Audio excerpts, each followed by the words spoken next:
এই ছেলেটা শুধুমাত্র লাকড়ি খেয়েই বেঁচে থাকতে পারে, কারণ তার বুকের ভেতরে যে আগুন জ্বলছিল সেটা নিভে গেলেই সে মরে যাবে। এই জন্য সে নিজেকে বাঁচিয়ে রাখার জন্য সবসময় লাকড়ি খেত।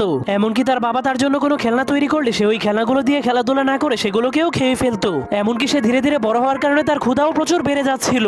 এই জন্য সে ক্ষুধা মেটানোর জন্য নিজের ঘরের ফার্নিচার এবং ঘরের চালকেও খেতে শুরু করে দেয়। কিন্তু একদিন যখন সে ঘরের পিলারকে খেতে শুরু করে তখন সেই পিলারের মধ্যে ফাটল ধরে যায়, যার কারণে পুরো ঘর ভেঙে তার উপরে পড়ে যায়। কিন্তু তার বাবা অনেক কষ্ট করে তাকে বাঁচিয়ে দেয়। তখন তার বাবার এত কষ্ট দেখে ছেলেটার মনটা অনেক খারাপ হয়ে যায়। এই জন্য সে কসম করে আর কখনোই সে লাকড়ি খাবে না। এর পরের দিন তার বাবা ঘুম থেকে উঠে তার ছেলেটাকে কোথাও খুঁজে পাচ্ছিল না। এই জন্য সে তার ছেলের পায়ের ছাপকে ফলো করে করে অনেক উঁচু একটা পাহাড়ের উপরে চলে যায়। তখন সে তার ছেলেকে একা দাঁড়িয়ে থাকতে দেখে জলদি করে তার কাছে চলে যায়। কিন্তু সে দেখতে পায় লাকড়ি না খাওয়ার কারণে তার ছেলের বুকের আগুনটা নিভে গিয়েছে। এর জন্য সে আগুন জ্বালানোর জন্য সেখানে ফু দিতে শুরু করে দেয়, কিন্তু তবুও কোনো লাভ হয় না। এর জন্য তার বাবা অনেক মন খারাপ করে তাকে মাটিতে শুইয়ে দেয়। এরপর তার হাতে তার তৈরি করে একটা খেলনা দিয়ে দেয়।